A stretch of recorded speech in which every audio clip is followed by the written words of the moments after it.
going to the Submarine Force Library and Museum. And when I went to the Submarine Force Library and Museum, they have a Medal of Honor exhibit. And one of the questions that we get asked is who's the only enlisted submariner to receive the Medal of Honor? Sure enough, it was Henry Breault.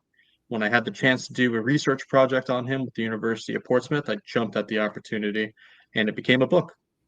Excellent. And we look forward to hearing more about that. Well, I don't want to take up any of your time. I want to give you the full period to tell us your tale. And so without further ado, I will give you the deck and the con and take it away. Excellent. Thank you so much. And thank you for being here to listen in about Henry Breault. This picture is actually Henry Breault receiving the Medal of Honor on March 8th, 1924 at approximately noon. President Calvin Coolidge gave him the award, and he was honored by a small ceremony outside the White House. First bit of housekeeping. The opinions and assertions expressed herein are those of the author alone and do not reflect sanction of the organizations I am a part of. But to get you back into the groove of understanding the research, let's talk about the Submarine Force Library and Museum located in Groton, Connecticut. As a young 20-year-old basic enlisted submarine school student, I had just arrived from Great Lakes, Michigan, and sure enough, when I arrived, it was a blizzard. It was February. And in that same blizzard, we had to walk down to the Nautilus Museum to do a scavenger hunt. The scavenger hunt was designed to connect us to our history. That history involved, of course, the Medal of Honor recipients. There are 8 total. You could stretch the number out to 11 if you really wanted to, and I'll include them. Paul Foster, William Charette, another enlisted man who received his medal as a corpsman in Korea, and Casson Young, who was a submariner but did not receive his award as a submariner. Yet there's only one among the 8 who received their awards on submarines who was enlisted. He was also the first. And one of the final questions, if not the final question, was who is the only enlisted submariner to receive the Medal of Honor? I found the answer at this exhibit. This exhibit profoundly shaped my understanding of what it meant to be a submariner.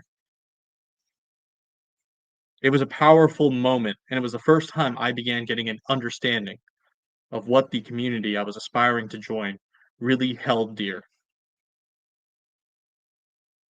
So what did he do that made him so important? First, we're going to talk about who I am and why I could talk about this research. As discussed, I'm an adjunct naval history professor at the United States Naval Community College. That is a great institution that is attempting to get sailors their associate's degree, sailors and Marines, their associate's degree in a naval-related field, and I teach naval history specifically there, which is Naval History 102.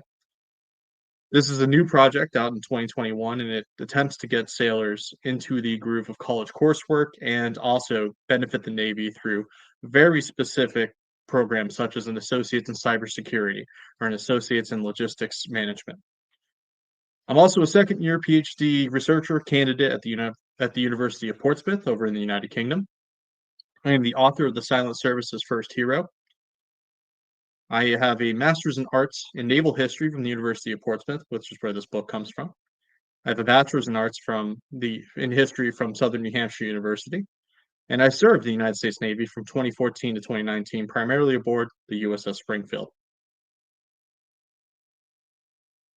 On October 28th, 1923, at approximately 6:40 a.m., the USS O-5 began transit across the Panama Canal.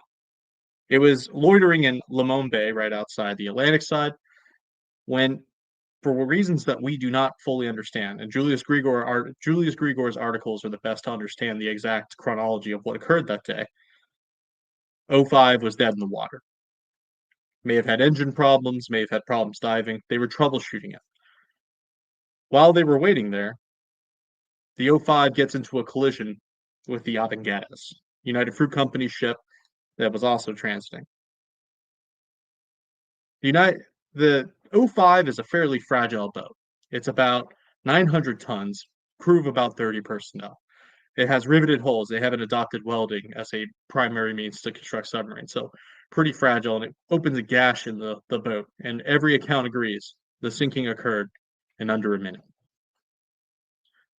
Henry Breault was standing watching the torpedo room. The torpedo room is all the way forward, and there's a hatch there, roughly where that gentleman is standing in the picture below. While on that fateful day, he hadn't heard an order to abandon ship, but he makes his way up the hatch to see what's going on after the collision. Sure enough, he sees his friends in the water, and he has to make a split-second decision. Does he join them? He sees the water rapidly approaching, already submerged. Oh, the decks are already awash, and most of the rest of the ship. But if he shuts that hatch, anyone else who, like he, had not heard the order to abandon ship, they would be doomed because water would come in through that last remaining escape. So he makes the split-second decision to shut that hatch, dog it shut, go alert people in the forward compartment until he gets to Lawrence Brown, Chief Petty Officer, electrician's mate, a First World War veteran, savvy submariner. Brown and Breault attempt to make their way out, but then realize that hope is gone. So what they do is they dog-tight shut the watertight door to the torpedo room. That creates a watertight compartment where they will be for the next 31 hours. So Henry Breault's first enlistment began in July 1920. He is a torpedoman's mate, second class at this point. He had previous experience in the Royal Navy Canadian Volunteer Reserve from 1917 to 1918, primarily aboard HMCS Niobe. Now, Niobe, it witnessed the Halifax explosion, which happened in December of 1917 and destroyed the city of Halifax. Breault was likely a witness to that, and it's partially why I think during those days he was able to actually maintain a level head. This wasn't his first time in danger. The O-5 was not his first seagoing command, but it was his first submarine. This is a first-time sailor, and it's a testament that a first-time sailor reacted with such a cool head. So they would spend over 30 hours, approximately 31 hours, in the torpedo room under 40 feet of water. And this is where we get to thank the Panama Canal community for literally moving earth and water to ensure that they could try to rescue Breault and Brown. They sent divers down after about 6 hours. The first thing that happened was as the submarine settled, the battery room actually exploded and caused Class Delta fire underneath the water. So they must have felt like they were in a veritable hot seat. Once that was done, they were able to send the Navy divers down to tap on the hull, which was a standard procedure to see if there are any survivors. Breault and Brown separated to both sides of the torpedo room and tapped back. Once they were aware of it, they knew they were in danger. They had experimented with some rudimentary techniques to save people that were trapped in a disabled submarine, but they didn't have a foolhardy plan that we understand. Those would actually come about, like the Momsen Long and the McCann Rescue Chamber, after numerous disabled submarines, just like this one. But they're not here yet. So there's no means to escape except the torpedo tubes, which that assumes they are not fouled. In other words, they can actually escape. One person would have to remain behind. So at some point, Brown and Breault look at each other and say, it's both of us or none of us, and they choose to make that decision together. After 3 attempts, diver Shepard Shreves managed to actuate salvage air in the compartment. They tried lifting it up by cranes. So they had to move the Ajax and Hercules crane barges, two of the largest crane barges ever constructed, to brute force and bring up the submarine that way. The crane snaps 3 times, and on the 4th time, because of the salvage air, moving enough ballast that they're actually able to raise it up. 15 minutes goes by. They're waiting, praying in the forward compartment, in the torpedo room, that they can make it up this time. They know they're running out on time. The air quality is getting worse.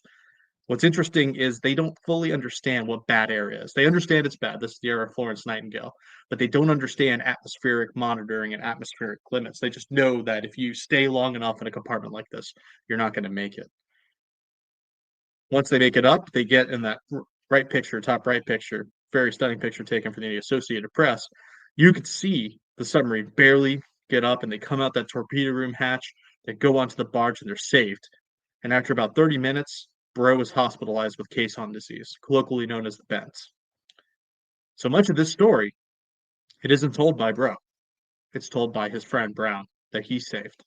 Brown, to his credit, said, that man saved my life. And it was because of that Harrison Avery, the commanding officer of O-5, would recommend Breault for first the Navy Cross, and that would later get updated to the Medal of Honor by at the time Rear Admiral M.M. Taylor. So they asked Brown during the time where he was airsick, what happened? What's going on? Why did you stay? And he said, according to the Associated Press, I wanted to stay and help if I could. Very powerful words, and something that I keep in mind when you understand the spirit of Breault is he wanted to stay and help. He wanted to be the good shipmate. And it's something I learned in my naval career early on. Shipmate self. Breault attempted to stay on board to rescue the ship. When that failed, he was going to take care of his shipmates first, then he could worry about himself. And there's relatively little other evidence that suggests Breault spoke much on his time, or make any official statements for that matter. According to a letter written in the New York Times, it was written to his mother, and it was offered as a to the New York Times because this was a big story, as you'll see in the next slide. Quote, just a line to let you know that I am still alive. You have no doubt read about the sinking of the submarine. We were down there for hours and had no food. There was water in the lead tanks, but we did not dare to drink it because it had been there for 5 months, and we were afraid of lead poisoning. I sure was a sick boy, but am well now. I have been out helping to raise the submarine. She is all right except the central control room where she was struck. The craft will soon be in condition again, but some of the crew will never go down in a submarine again. Fortunately, it did not bother me at all.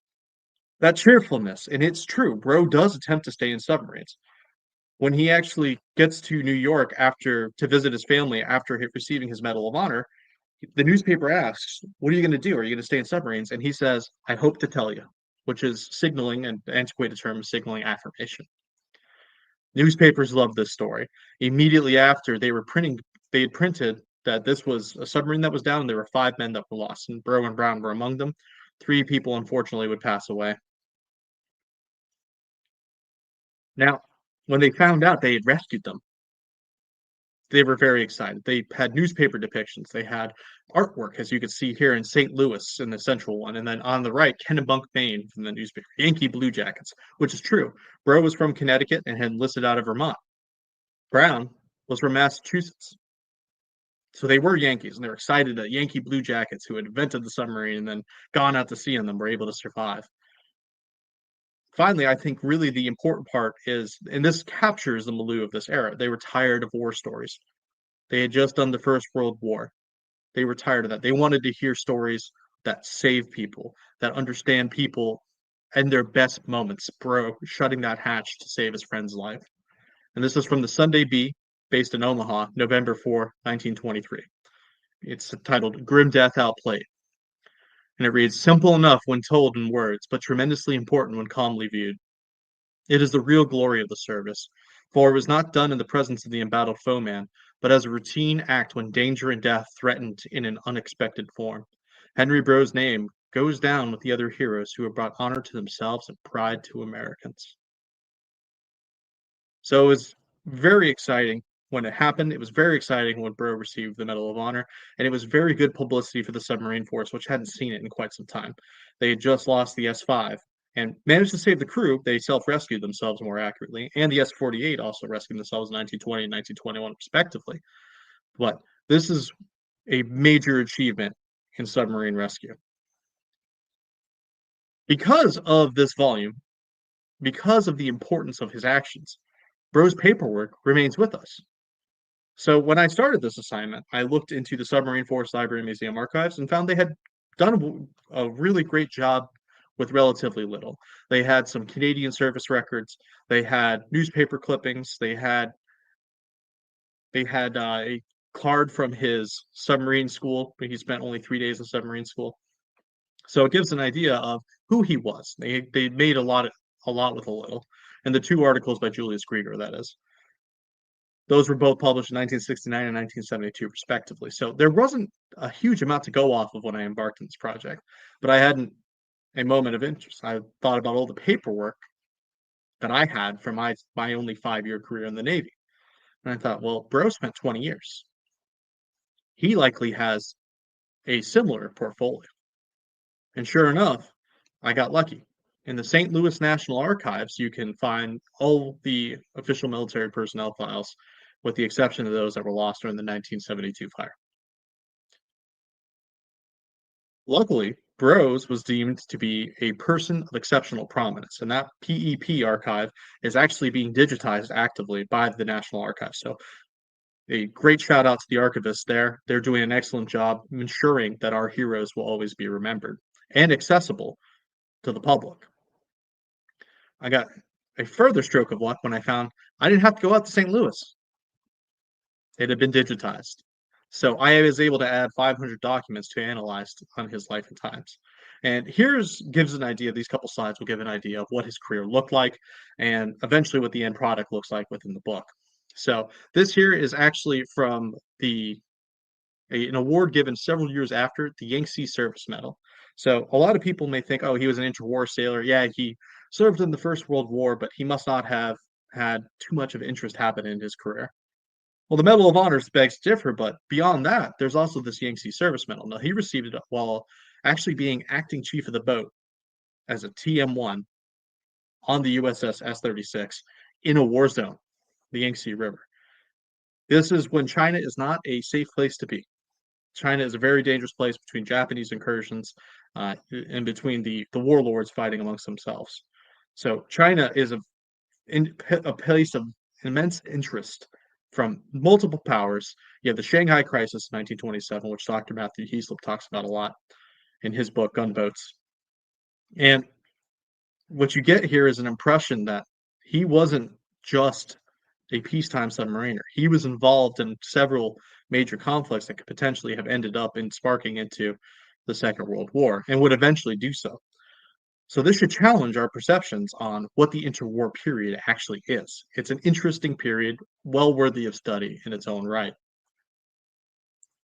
The second one is from the commanding officer of USS S-36. The S-36 captain's name is S.W. Dubois, or Dubois, if you prefer that. Now, Dubois writes here, Breault was acting chief of the boat of the USS S-36 during the overhaul period, and he goes on to say that this is a man of exceptional worth. They received the Battle Lead torpedo firing for his work ensuring that they can actually get that done. I love this piece because it shows that Breault's heroism didn't end in 1924 when he received the award. He continued to serve with distinction, with commendation throughout his career. So once we get to that point, we have several documents like this. And this one's hard to read, and I apologize. Tried making it as big as possible. No matter what, I couldn't get it to work. This is actually in the book itself, and it talks about his career path. Now, he starts off in the O-5. He moves on to Panama Canal Road Line to actually get to Washington, D.C. Then he goes to New York. He spends 3 months on leave. Then this time there was no transfer leave. You were allowed to go on furlough for a period of up to 90 days, and you could rejoin the Navy at any point in that period and then actually start to then go back at your normal rank and get an assignment. So he actually writes to his congressman requesting favorable duty to go to the Asiatic Theater. And the congressman, Benjamin Fairchild of New York, actually writes it, and they get that orders to cut. Now, why did he want to go to the Asiatic Theater? Well, it's an interesting place. He wanted to go to Shanghai. It was spoken of in the same vein of New York and London as a place of immense cultural identity. Now, there's also the fact that it's a cool place to go as a junior sailor. Now, Edward Beach, who wrote Submarine and many other historical works, actually recalls in his memoir, Salt and Steel, this was the cool place to go.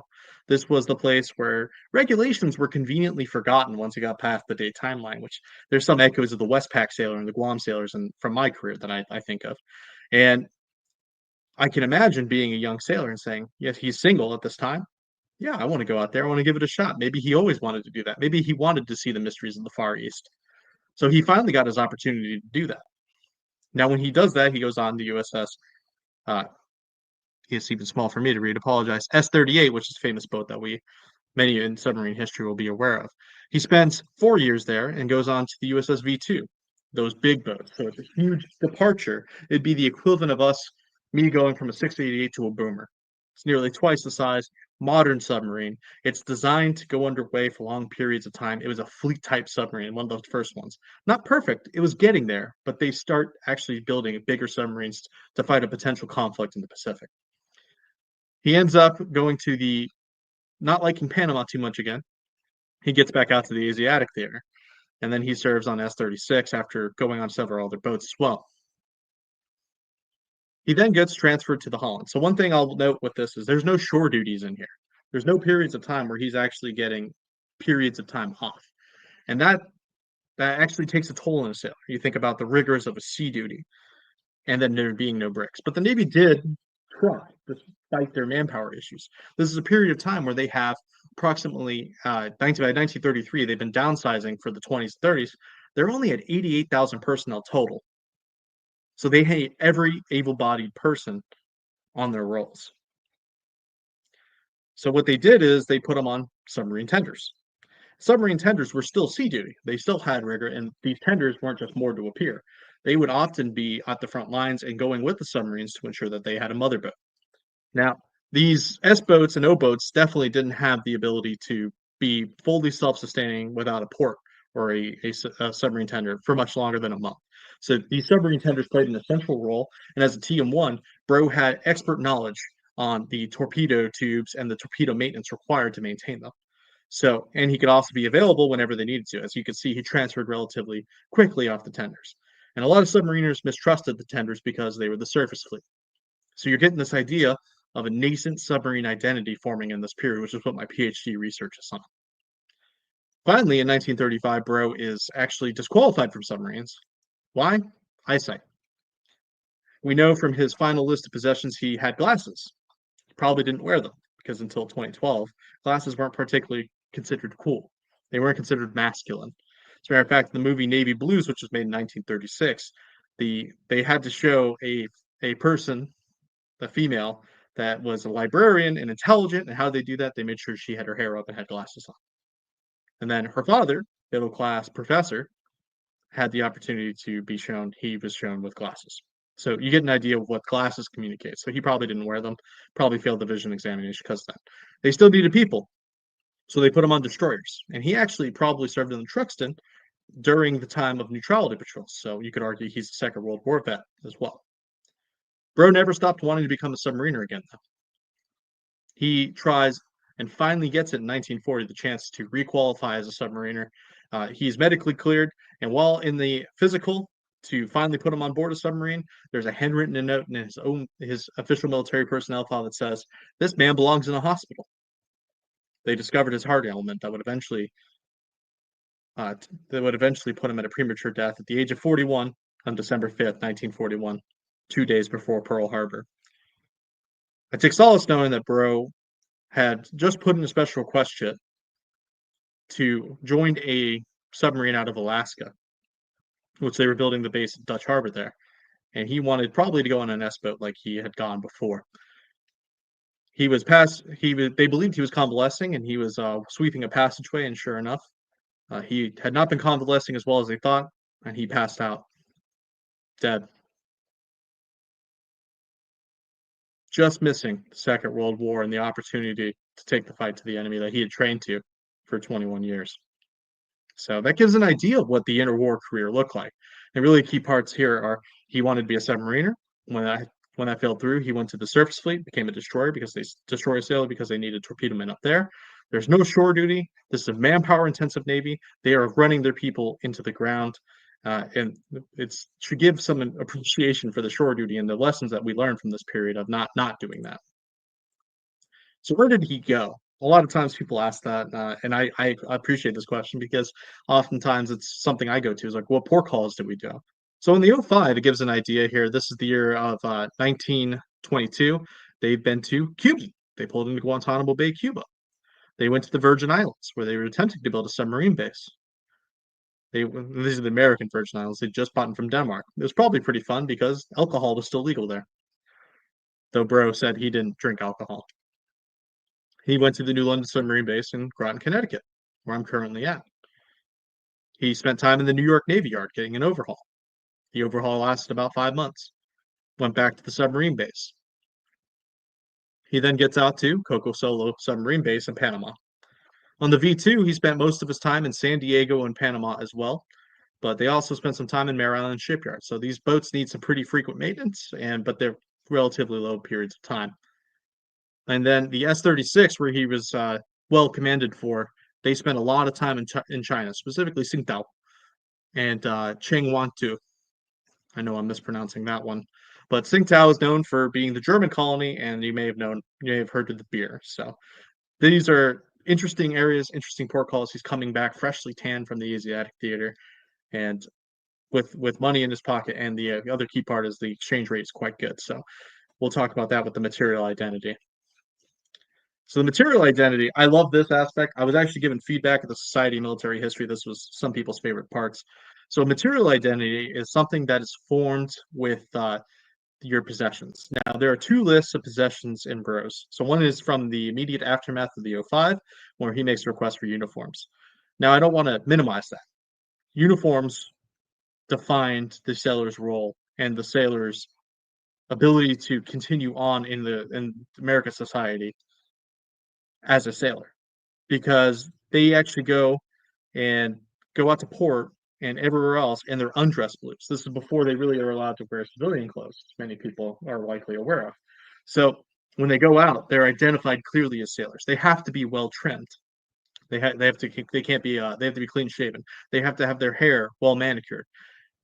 So while they're on the boats, the pig boats, yeah, they have to get away with some pretty squalid conditions, but in port, they're expected to look good. They're expected to be representatives of America, and specifically of the United States Navy.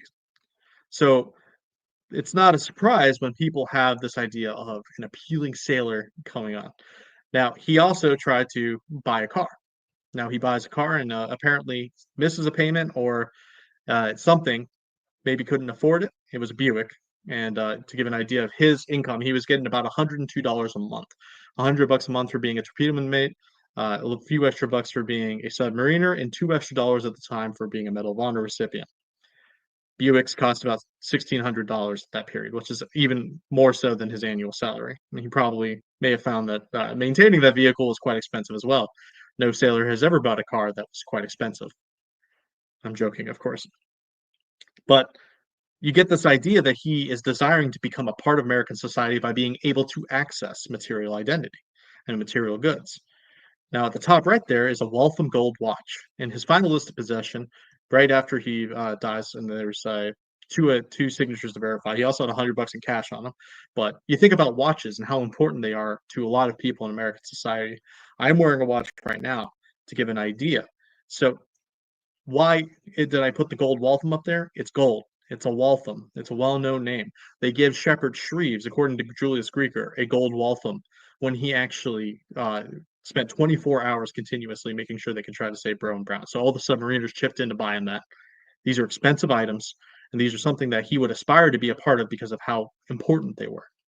So what else did he have? He had the Parker fountain pen. These were common gifts given to fathers.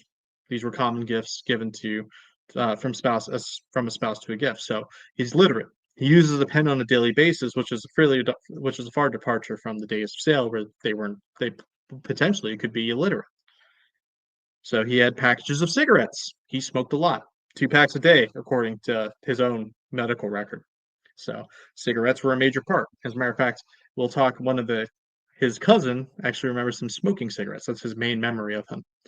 A bottle of Vitalis. So it goes back to Coiford hair. You have the bottle of Vitalis for hair. It's a hair product.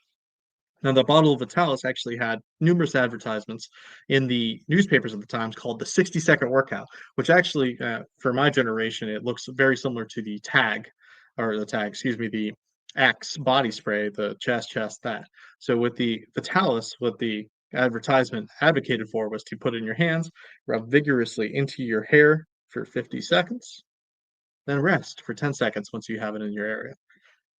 So he's aspiring to be a part of that community that purchases those material goods. He also has a bottle of alcohol. Now, if that's for cleaning or actual alcohol, I'm not sure. I doubt they would let a sailor actually have in a hospital because he's a Newport Naval Hospital at this time. I doubt they would allow him to have a liter of vodka there. But alcohol was illegal for much of Breault's career. This was the time of Prohibition. They actually asked, very similar to they ask for people today for illicit drugs, whether or not they'd ever consumed alcohol on the enlistment paperwork. He says no, but it leaves the question: no sailors ever drank. Makes you wonder about the other port calls and why they were so popular in the Far East as opposed to being in the U.S. Writing material, jeans, blue jacket, and then knife, and of course glasses are in there, which he probably didn't wear. He also had a comb. Numerous small things that actually make up the material identity and show and can tell a story about a person and what they value. He's in a hospital room. He can only keep certain things. What does he choose to keep? Things like cigarettes that are important to him and his watch. Why did he volunteer for submarines? This is a question that I tackle a little bit more in depth in my PhD research, but I'd like to give a little bit of sneak peek. So submarines were cool. Submarines in this period were something you wanted to be a part of. You think 20,000 Leagues Under the Sea. There were also fiction such as the Submarine Boys. You can see a cover of one of their books there. Submarine Boys was written by someone who probably knew a pretty decent amount as a pseudonym, Victor G. Durham, but he probably knew quite a bit of the process of acquiring a submarine because he does a lot of things similar. So there's the USS Pollard. They named their inventor Pollard, just like the Holland was named after Holland, John P. Holland. So it's an interesting one to see the overlap there from that perspective as well. And there is a picture of the album cover for a song called "I Want a Submarine." This was actually made in 1919 after the First World War, and it shows a woman dressed in a yeomanette's uniform and a officer or midshipman or whatever his rank may be. It looks like a lieutenant, and it's a romantic song about escaping out away from everyone else. So the exploration idea, the romance of the submarine, had been dampened by the First World War, but it was still with people, and that gives a perspective. It wasn't doom and gloom for the submarine as many people like to think it has been, but it's actually something that's worth joining still, despite the danger associated with it. Now we don't have too much associated with with Henry Breault's life and times.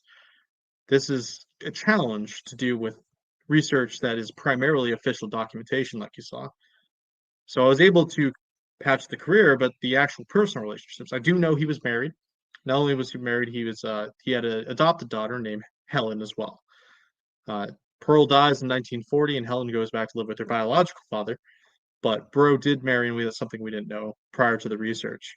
And one of the few places we have an indication of what kind of person Breault was, despite this on a personal level, is Fred St. Onge, his cousin in Putnam. Fred knew him before he was famous, before he had received the Medal of Honor, after he was coming home from the Royal Navy Canadian Volunteer Reserve. This account was when he was 82 years old and had some inconsistencies. And he confirms Breault was on the Niobe during the explosion. The Halifax explosion was part of the efforts to find survivors. And he remembered Breault as, quote, an average fellow, good-natured, very sociable, and a person with an open mind, end quote. So we have very, very standard sailor personality, someone who's sociable, someone who goes out with people. Another quote, he said he never felt well unless he was on the water.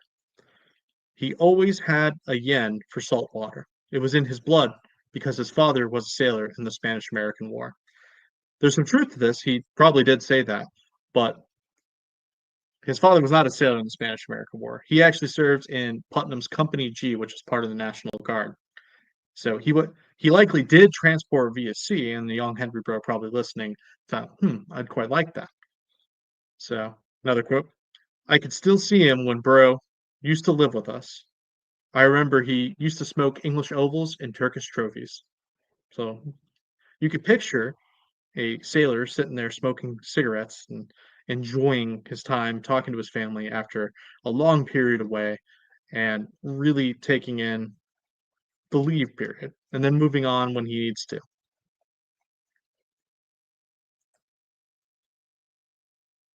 On October 28, 1923, a single person made an incredibly selfless decision at great risk to his person.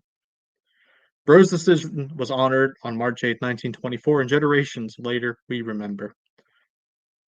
Henry Breault is Remains the only enlisted submariner to receive the Medal of Honor. He was the first, which is an important milestone in the submarine force's history.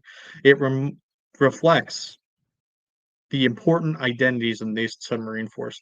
It reflects the aspects that they held most dear, and it reflects what we hold dear today as well. Shipmate self. When I said the Sailor's Creed, what I would think of in the second line, I represent the fighting spirit of the Navy and those who have gone before me to defend freedom and democracy around the world. I would think of Breault. As a submariner, we're expected to act as Breault did in a casualty. We're expected to run towards danger. I believe Breault represents the essential identity of the submarine force. I think he represents some of the best aspects, and along with the other Medal of Honor recipients. I and 2,416 other individuals recommend naming a submarine in his honor, and it would promote the warrior ethos desired in the submarine force. One final note, research into Breault is ongoing. I've organized several remembrance events such as Henry Breault Day in Putnam, Connecticut, which we held the very first one. It's going to be an annual event. You can see top right. I was actually the keynote speaker there. And Putnam wants to increasingly make sure that his memory continues on. And I encourage anyone to do the same on March 8th or October 28th, both major dates in the story. Research into Breault is continuing. We don't have everything that we'd like to. For example, we don't know where the physical artifact of his Medal of Honor is. I personally don't want it. I'd love to see it at the Medal of Honor Museum, or excuse me, the Medal of Honor Museum, the National Medal of Honor Museum, or the Submarine Force Library Museum. So when submariners, aspiring submariners that, just like me, are invested in learning about the submarine force, they go to Breault's exhibit, they can see that physical artifact and feel connected to the hero that means so much to us. For those of you who are interested in signing the petition, that is a major part of it as well. And I would appreciate it. And I'll end on that note. Thank you so much for having me. Thank you, Ryan. A fascinating overview of a sailor's life. How representative was Breault's Navy experience as far as your research and your own experience as a submarine sailor? Was he atypical? Was he typical? Somewhere in between? Can you speak to that a little bit? In terms of what he represents, the ability to run into danger, to put themselves at harm's way for another submariner, I think that's typical of submariners. And I think in this period that it happened, there had been so much bad news with disabled submarines. And there was a admiral who helped out quite a bit, Montgomery M. Taylor. He was trying to actively promote the submarine force identity, including pushing Captain Ernest J. King's letter of recommendation for the submarine warfare insignia, which I'm actually wearing my little pin here. They were pushing that recommendation. He actually pushes it twice. So we have to credit Taylor for giving us the submarine warfare insignia and for giving us our first Medal of Honor recipient. So there was a lot of push to make the identity. And I think they wanted to make him into that symbol that was necessary to say, this is what you need to do in that situation. So through all of World War II, there was not a single enlisted Medal of Honor recipient in the submarine force? That is correct. Wow. The other seven are submarine commanding officers, and I don't want to take it away from them. They are very well deserving, and many of them did similar heroic sacrifices. I'd like to specifically point out Gilmore on the Growler. So he's topside. They get rammed, and he can't go below decks. And I actually get to call out Captain Joel Holwood, and he actually mentioned on LinkedIn comment I recalled the story. Like, there's nothing in the War Patrol reports that says this happened, but this is the narrative that's sprouted out. Right. Is that he allegedly told the XO, take her down, leave me behind, basically, because we need to get you guys. That's how it shows up in the movie. Yeah. So it makes perfect sense from that perspective, and it's one of those ones where it's so important to the submarine force identity. I like to believe it happened, and I choose to believe it happened. The other one is Cromwell. Now, Cromwell, allegedly, John P. Cromwell was on the Sculpin. He was the commodore in charge of a wolf pack. Things went south. He has to make a decision to scuttle the ship after a gunfight. He leaves the CO and XO dead. He orders people who want to go topside, and they actually spend time in a Japanese prisoner ship, which is torpedoed by the sailfish, and only one of them survives, and he tells the story of them. And Cromwell allegedly said, I don't know how much torture I could withstand. So he chooses to go down with the ship, and about 12 other crew members, who I believe are actually equally deserving of this commendation, they go down and help him ensure that they could scuttle the ship and ensure national secrets were protected. Did Henry Breault get a field promotion when he received the Medal of Honor, or he remained a second class for some time after that? So he remained a second class for time after that, but what it did offer him was the ability to become an officer. So he could become a chief warrant officer specifically, and he was in no rush to take that exam. And I tackle this in my book quite a bit. And it's one of those things where you look in the films of the period. It's a cool thing to be an officer. It's really an interesting. It's one of those ones that it frequently comes up in film. Every enlisted wants to become an officer. So why does Breault not want to be an officer in this case? It almost seems like. And then I look no further than the Marine Corps at this period. You have Sergeant Dan Daly and Daniel Daly, and he says, "I'd rather be a good sergeant than just another officer." Now, I'm not saying that there's benefits to both sides, but when you're thinking about this period, I do think there's an extra attention given to the enlisted sailor. They had the everyman's appeal. They could be the everyman's hero. And the chief warrant officer occupied a weird state. I actually have an account from in the Library of Congress, an oral history from a chief warrant officer who said he didn't particularly like being a chief warrant officer because the chiefs didn't like him and the officers didn't like him. So, he's by himself. It's one of those ones where if you looking at it, sociable guy, likes his shipmates, he wasn't in any rush. So he actually ends up failing the chief warrant officer exam about 2 years after it being offered, and they have to make a decision on him. And there's actually a verbal order handwritten in his official military personnel file on the notification saying that he failed the exam that advance him to TM1, even though they were in excess of 25 or 65, excuse me. So him going to torpedomen from first class was a direct product Medal of Honor, and it was the direct product of authorities willing to look the other way and eschew regulations, even though it wasn't necessarily proper. But Breault did get his fair amount of attention, and I think he chose to remain an enlisted sailor. And he was a TM1. He never made it into the goat locker, did he? That is correct, and it's surprising to me that he didn't, because at the time period, the established procedure was to get a letter of commendation from your commanding officer. He has one from the USS S-36. So why didn't he do that? Now, I don't think you could refuse a promotion like that. I think in this case, it became a matter of billeting. So I think at this time, this is just after they had the lowest amount of sailors in the Navy at any time in the 20th century.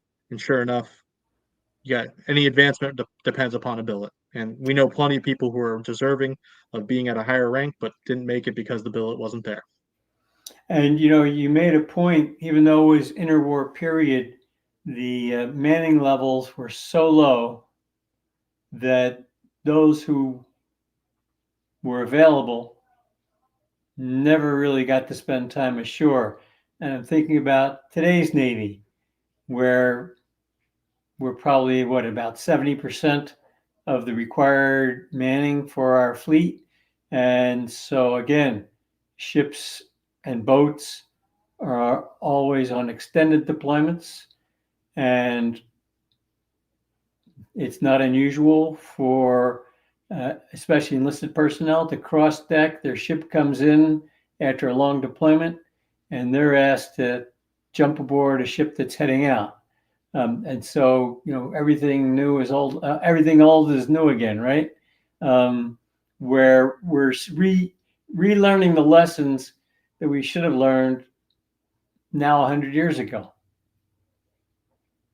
Yeah, and the pressures, it came down to the same pressures. They were very interested in reducing the Navy at this period because navies are expensive. So you had, a 20-year period where it was necessary to reduce expenditures to fight the time numerous. It wasn't just the Great Depression. There were other downturns economically. So they were looking to go back, and sure enough, at this period, one of the best ways to, as we're finding with the increase in the recruiting numbers now, one of the best ways is to open up the ranks of the Navy to ensure that can actually be a viable job for people. And at this period, the Navy was seen as, just as it is now, an excellent place to train technical and mechanical personnel. they would go to what Josephus Daniel, Secretary of the Navy under Woodrow Wilson, called the Great University. And that was his goal. They even had corpsmen learning at the University of Minnesota to understand medical techniques and become the best corpsmen they could be. And submariners were seen as amongst the best. There's actually one named Fred Liguel that I'm looking into now. He ends up getting out after the First World War. He was a machinist mate, and he opens up a Buick shop, a auto mechanic shop, and he uses his submarine experience to say, "Hey, I've worked on submarine diesels. I can work on yours." So it really is a important part of the Navy. To personnel at the end of the day are so important, and I think it benefits society to ensure that we have a well staffed and well manned Navy. Absolutely, absolutely. Speaking about going a little bit towards I've got two questions lined up. One, I want to go back to a mariner question. I'm thinking submarine duty on the Yangtze River. Now, the river is navigable for, I think, several hundred miles up from its mouth, but take her down to 70 feet. Any idea of how much time a submarine might actually spend submerged in the Yangtze? Very little, and that's really a problem that they're finding out. They don't really know how to use submarines yet. Despite the experience in the war, the primary thing that the First World War American submariners did, and I have two journals to confirm this, and I'll be talking at Annapolis at the McMullen Naval History Symposium about this. They were used for ASW, for hunting down other U-boats. That was not a duty they were particularly suited for. Now, why were they doing that? Because that was such a fleet intensive effort to track down. They would actually do fairly modern techniques of water space management. There were still some things they had to work through, like a convoy comes through, they would get depth charged pretty frequently, even lots of friendly fire in that period. Now, in the Yangtze River, they were being used for policing efforts.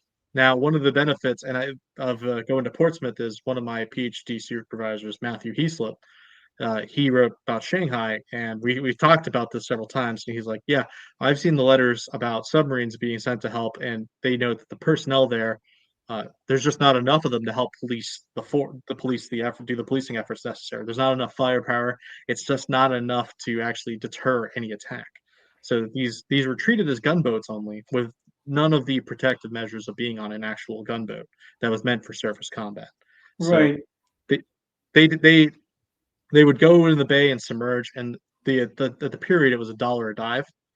So they were very interested in making sure that they could dive, especially so that way they can get their full paycheck. But the diving was actually secondary mostly to their actual war efforts and their actual efforts in combat at this period. I conjure an image of half the sail being above the waterline when they went as deep as they could without scraping bottom. And did these S boats? I'm not that familiar with the S boats. Did they have like 3-inch guns, or they had some? At the time, yes. Yeah. Yeah. At the time, they had 3-inch guns. They had a crew of about 50 to 70 personnel if you really wanted to push it. But they were pretty hard conditions. These are First World War design. You could call this the epitome of First World War technology. And they stayed with us for a long time. They were the Right. battle horse of our interwar Navy, even more so than the V-boats.